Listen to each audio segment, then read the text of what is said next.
International సినేరియోలో Vladimir Putin Russian president యొక్క పేరు మరీ వింటూ ఉన్నాం. దానికి ముఖ్య కారణం రష్యా యుక్రెయిన్ వార్ మాత్రమే కాకుండా రష్యన్ ప్రెసిడెంట్కి ఉన్నటువంటి ఒక అసాసినేషన్ థ్రెట్ అని కూడా కొన్ని వర్గాలు అభివర్ణిస్తున్నటువంటి నేపథ్యంలో అసలు పుటిన్ యొక్క రోల్ ఏంటి, అలాగే పుటిన్కి అసాసినేషన్ ఫియర్స్ ఎందుకు ఉన్నాయి, అలాగే సెక్యూరిటీ అరేంజ్మెంట్స్ అక్కడ మాస్కోకు సంబంధించినటువంటి సెక్యూరిటీ ఫోర్సెస్ ఏ విధమైనటువంటి చర్యలు తీసుకుంటున్నాయి, మరి ఈ అంశాలన్నీ ఇప్పుడు తెలుసుకుందాం. మాస్కో నది ఒడ్డున ఉన్నటువంటి మాస్కో నగరం రష్యాకు power centre and the capital city కూడా. మరి సోవియట్ యూనియన్ కాలం నుంచి కూడా మనం చూసినట్టయితే రష్యన్ల యొక్క చరిత్ర, వాళ్ళ యొక్క అప్పుడు జార్డమ్ అని అనేవాళ్ళు, అంటే కింగ్డమ్, అక్కడ ఉన్నటువంటి వివిధమైనటువంటి రక్షణ వ్యవస్థలు, అలాగే అక్కడ ఉన్నటువంటి స్పైయింగ్ వ్యవస్థ. నిజంగా రష్యా ఇంటర్నేషనల్గా కూడా స్పైయింగ్ వ్యవస్థల్లో ముందడుగు వేసి ఉన్నటువంటి దేశంగా మనకు అనేక సంవత్సరాలుగా మనం వింటూ ఉన్నాం. అంటే అక్కడ ఉన్నటువంటి సమాచార వ్యవస్థ అంత పటిష్టంగా ఉంటుంది. మరి ఇంత పటిష్టమైనటువంటి దేశంలో అలాగే రష్యన్ ప్రెసిడెంట్గా ఉన్నటువంటి వ్లాదిమిర్ పుతిన్ ఈ మధ్యకాలంలో అసాసినేషన్ థ్రెట్ ఉంది అన్నట్టు ఎందుకు అభిప్రాయపడుతున్నారు, అలాగే వ్యక్తం చేస్తున్నారు అనేటువంటి అంశాలు కూడా చాలామందికి ఆసక్తి కలిగిస్తున్నాయి. దానికి అది ఇట్ ఈస్ నాట్ అన్ఫౌండెడ్ అని కూడా మనం అనుకోలేము. ఎందువల్ల అంటే ఇట్ హ్యాస్ సమ్ రిలవెన్స్. 2025లో మనం చూసినప్పుడు రష్యన్ అక్కడ ఉన్నటువంటి డిఫెన్స్ సర్వీసెస్లో ఉన్నటువంటి, అలాగే రష్యన్ ప్రెసిడెంట్ అయినటువంటి వ్లాదిమిర్ పుతిన్కు అత్యంత సన్నిహితుడైనటువంటి ఒక లెఫ్టినెంట్ జనరల్ మీద హత్యాయత్నం జరిగింది. మరి వారి మరణం పుతిన్లో అనేక రకాలైనటువంటి ఆలోచనలు కలిగించాయి. ఎందువల్ల అంటే అక్కడ ఉన్నటువంటి డిఫెన్స్ సర్వీసెస్, అలాగే అక్కడ FSO అనేటువంటి సర్వీస్ సిస్టమ్ ఉంటుంది, అంటే ఫెడరల్ ప్రొటెక్టివ్ సర్వీస్ అని అంటాం. When translated into Russian it becomes FSO. మరి అలాంటి ఒక పవర్ఫుల్ వ్యవస్థ, నిజంగా రష్యాలో ఉన్నటువంటి ఆ నిఘా విభాగం ఎంత స్ట్రాంగ్గా ఉంటుందంటే ఇంటెలిజెన్స్ థ్రెట్ ఎక్కడ ఉన్నా కూడా ఇమీడియట్గా it will be brought down to the notice. దానికి కావాల్సినటువంటి సర్విలెన్స్ కానీ, దానికి కావాల్సినటువంటి కాల్ ఫర్ యాక్షన్ కానీ, అలాగే కాన్సిక్వెంట్గా అక్కడ ఉన్నటువంటి రకరకాలైన అలార్మింగ్ సిస్టమ్స్ అవన్నీ కూడా ఒక పకడ్బందీ విధానంలో ఉంటాయి. కాబట్టి రష్యన్ ప్రెసిడెంట్ వ్లాదిమిర్ పుతిన్ నిజంగా ఆ జనరల్ మరణం తర్వాత తీసుకున్నటువంటి కొన్ని సంచలన నిర్ణయాలు, అలాగే మనం చూసినట్టు 2022లో ఎప్పుడైతే యుక్రెయిన్ ఇన్వైట్ చేశారో అప్పటి నుంచి కూడా దాడులు అనేటువంటివి చాలా తీవ్రతరంగా అవుతున్నాయి. అలాగే డ్రోన్ దాడి కూడా జరిగింది. ఈ మధ్యకాలంలో మనం చూసినట్టయితే కకాసస్ అనేటువంటి ప్రాంతంలో అక్కడ ఒక అధికార నివాసంలో, అంటే ఒక ప్రైవేట్ రెసిడెన్స్లో ఎప్పుడైతే వ్లాదిమిర్ పుతిన్ ఉన్నారో ఆయన ఉన్నటువంటి సమయంలోనే అదే బిల్డింగ్పై డ్రోన్ అటాక్ జరిగింది. మరి he missed it by a whisker అని అంటాం కదా, అలా వ్లాదిమిర్ పుతిన్ దాని నుంచి బయటపడ్డారు. అలాగే ఇప్పుడు ఈ యుద్ధం జరుగుతున్నటువంటి నేపథ్యంలో కూడా అక్కడ ఉన్నటువంటి నిఘా విభాగాలు, అలాగే యుక్రెయిన్స్కా ప్రావ్డా అనేటువంటి ఒక పత్రిక కూడా చాలా స్పష్టంగా చెప్తుంది, now most of the times Vladimir Putin ఒక స్పెషలైజ్డ్ బంకర్ సిస్టంలోనే వారు ఉంటున్నారు. ఎందువల్ల అంటే వారికి థ్రెట్ ఉంది అనేటువంటి ఒక ఖచ్చితమైన ఒక సమాచారం ఉంది. దానికి కారణాలు యుక్రెయిన్ ఇన్వేషన్ మాత్రమే కాదండి. ఇప్పుడు రష్యాలో ఉన్నటువంటి మరొక యాంగిల్ ఏంటంటే రష్యన్ ప్రెసిడెంట్ వ్లాదిమిర్ పుతిన్ కొన్ని నిర్ణయాలు అంతర్గతంగా కూడా తీసుకున్నారు. 2036 వరకు తనే ఆ దేశానికి ప్రెసిడెంట్గా ఉండేటట్టు, ఇంకొక మాటలో చెప్పాలంటే ప్రెసిడెంట్ ఫర్ లైఫ్ అనేటువంటి మాట కూడా మనం వింటూ ఉన్నాం. మరి ప్రెసిడెంట్ ఫర్ లైఫ్ అన్నట్టు ఒక రకమైనటువంటి వ్యవస్థను, అంటే కాన్స్టిట్యూషన్ను, లీగల్ ఫార్మలైజేషన్స్ను, వీటన్నిటిని కూడా తనకు తోచిన విధానంగా మార్చుకుంటూ ఉన్నారు. అలాగే he is building his own constitution అనేటువంటి ఒక రకమైనటువంటి వాదన కూడా ఉంది. అలాగే ఈ మధ్యకాలంలో మనం చూసాం, ఎప్పుడైతే ఎవరైనా రష్యన్ ప్రెసిడెంట్ గురించి మాట్లాడినా, లేదా మాస్కోలో ఎటువంటి ఒక ఉద్యమ వాతావరణాన్ని సృష్టించినా, లేదా ప్రభుత్వానికి వ్యతిరేకంగా ఎటువంటి నిదర్శనం చేసినా వెంటనే వారికి మరణశిక్ష లాంటి కఠినమైన దండనలు ఉన్నాయి. అలాగే ఈ మధ్యకాలంలోనే మనం చూసాం ఎలా ఒక ఉద్యమకారుడు ఈ వ్లాదిమిర్ పుతిన్ వేసినటువంటి శిక్షలు తట్టుకోలేక మరణించడం కూడా మనం గమనించాం. కాబట్టి డెఫినెట్లీ రష్యాలో ఒక రిప్రెషన్, అంటే ఒక రకమైన సబ్జుగేషన్ అనేటువంటి చాలా స్పష్టంగా కనిపిస్తున్నటువంటి నేపథ్యంలో డెఫినెట్గా there is a kind of second voice అంటే the voice of the people, the voice of the generals, the voice of the military commanders also.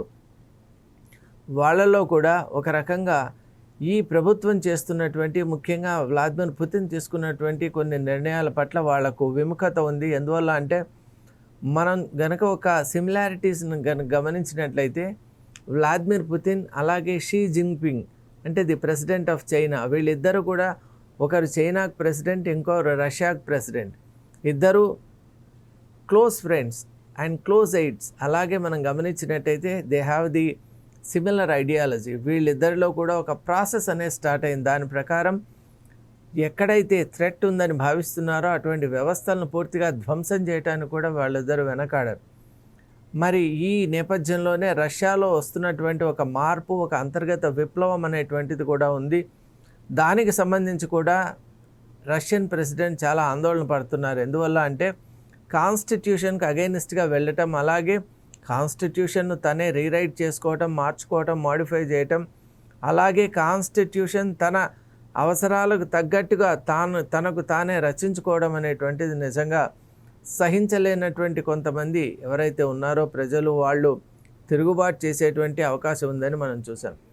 మరి ఇవన్నీ కూడా they might end up as assassination threats అనేవి చాలా స్పష్టంగా అక్కడ ఉన్నటువంటి intelligence agency గుర్తుపట్టింది. మరీ ముఖ్యంగా మనం ఈ ఇంటర్నేషనల్ అఫైర్స్లో ఎప్పుడైతే చూస్తామో the biggest thing Vladimir Putin has undertaken అంటే against the wishes of the entire global community ఏది అంటే యుక్రెయిన్ వారే. యుక్రెయిన్లో ఉన్నటువంటి న్యూక్లియర్ ఫెసిలిటీస్, అలాగే చెర్నోబిల్ సెంటర్, ఇవన్నీ కూడా మనం చూసాం. క్యూ అండ్ అదర్ సిటీస్ అక్కడ ఉన్నటువంటి అవైతే నామరూపాలు లేకుండా వెళ్ళిపోయినాయి. మరి యుక్రెయిన్లో ఉన్నటువంటి అనేక రకాలైనటువంటి రెసిడెన్షియల్ కాంప్లెక్సెస్, అలాగే ఆఫీసెస్, ఎంటర్ప్రైజెస్, ఇవన్నీ కూడా ఈ డిస్ట్రాయ్ అయిపోయి డివాస్టేట్ అయిపోయినటువంటి నేపథ్యంలో గ్లోబల్ కమ్యూనిటీ, ముఖ్యంగా యునైటెడ్ నేషన్స్ చాలాసార్లు అంటే రిపీటెడ్గా వ్లాదిమిర్ పుతిన్కి వార్నింగ్ కూడా ఇచ్చింది. అంటే you cannot take up war against A nation for such a long time. ఇంకోటి, you are using the type of weapons which are banned by the international humanitarian law.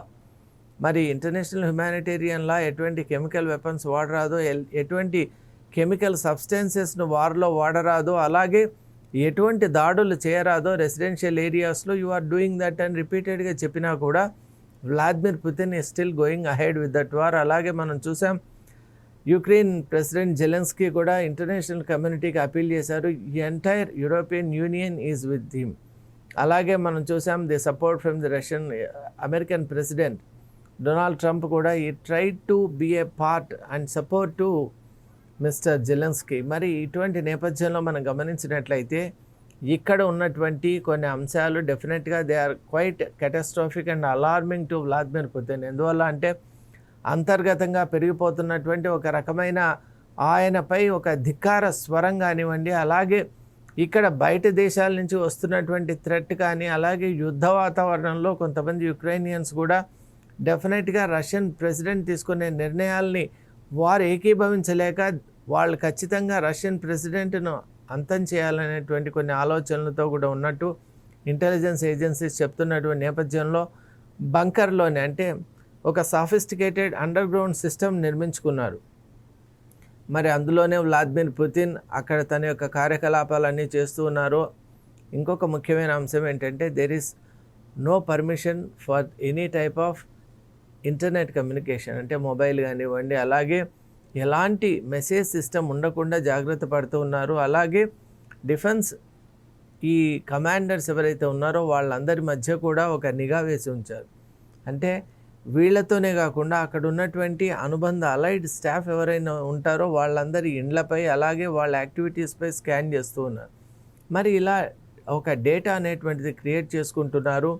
The moments of every అంటే ఒక important person, రష్యాలో ఉన్నటువంటి chief commanders ఎవరైతే ఉన్నారో వాళ్ళందరికీ కూడా top most protection అనేటువంటిది ఉంటుంది. కాబట్టి ఒక ప్రోటోకాల్గా మరి ముఖ్యంగా వ్లాదిమిర్ పుతిన్ విషయంలో కూడా డబల్ స్క్రీన్ టెస్టింగ్ అనేటువంటిది, అలాగే ఒక 3 లేయర్డ్ అప్రోచ్, అలాగే పర్సనల్గా ఇప్పుడు పర్సనల్ మీటింగ్స్ అని కూడా దాదాపు అక్కడ కాండోన్ చేశారు. అలాగే మనం చూసినట్టయితే పబ్లిక్ స్పేసెస్లో వ్లాదిమిర్ పుతిన్ యొక్క ప్రెజెన్స్ అనేటువంటిది కూడా చాలా తగ్గించి వేయటం, అలాగే ముఖ్యంగా ఎఫ్ఎస్ఓ తీసుకున్నటువంటి కొన్ని నిర్ణయాల్లో డబుల్ పర్సనేజెస్ అంటే రిసెంబ్లెన్సెస్, మనం ఇక్కడ డూప్ అని అంటాం కదా, అలాంటివి క్రియేట్ చేసి కొంతమందిని అలా సెట్ చేసి వాళ్ళను కూడా కొన్ని ప్లేసెస్లో ఉంచటం, ఇవన్నీ కూడా they want to protect Vladimir Putin. మరి ఇవన్నీ విధానాల వల్ల వ్లాదిమిర్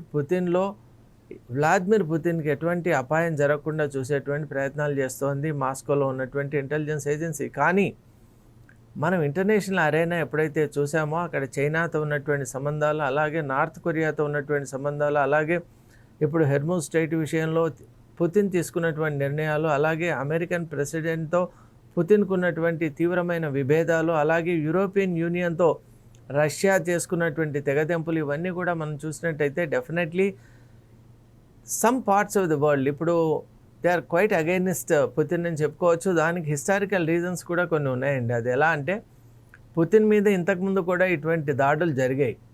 అజర్బైజాన్లో, బ్రిటిష్లో, అలాగే మనం చూసినట్టయితే కకాసస్లో, అలాగే డిఫరెంట్ ఏరియాస్లో డిఫరెంట్ టైమ్స్లో ఇప్పటికి ఇది 5-6 సార్లు దాదాపు అంటే అఫీషియల్గా రికార్డ్ అయి కూడా ఉంది. కాబట్టి definitely Putin is having a kind of threat అని ఇప్పటికి కూడా ఉన్నటువంటి నేపథ్యంలో సొఫిస్టికేటెడ్ ఇప్పుడు టెక్నాలజీస్తో ఏర్పాటు చేసినటువంటి ఒక మోడర్న్ సిస్టంలో, ఒక అండర్ గ్రౌండ్ సిస్టంలో పుతిన్ ఉండటం, అలాగే అక్కడి నుంచి అఫీషియల్ డ్యూటీస్ కూడా చేయటం మనం చూస్తూ ఉన్నాం. కాబట్టి ఏది ఏమైనా అసాసినేషన్ థ్రెట్కు మూల కారణం పుతిన్ తీసుకున్నటువంటి విధానాలు, నిర్ణయాలు అనేటువంటి విషయంలో మాత్రం ఏమాత్రం సందేహం లేదు. ఆ నిర్ణయాలే ఈరోజు ఈ విధంగా రిఫ్లెక్ట్ అవుతున్నాయని కూడా ఇంటర్నేషనల్ ఏజెన్సీస్ అలాగే గ్లోబల్ మీడియా కూడా భావిస్తోంది. Thank you.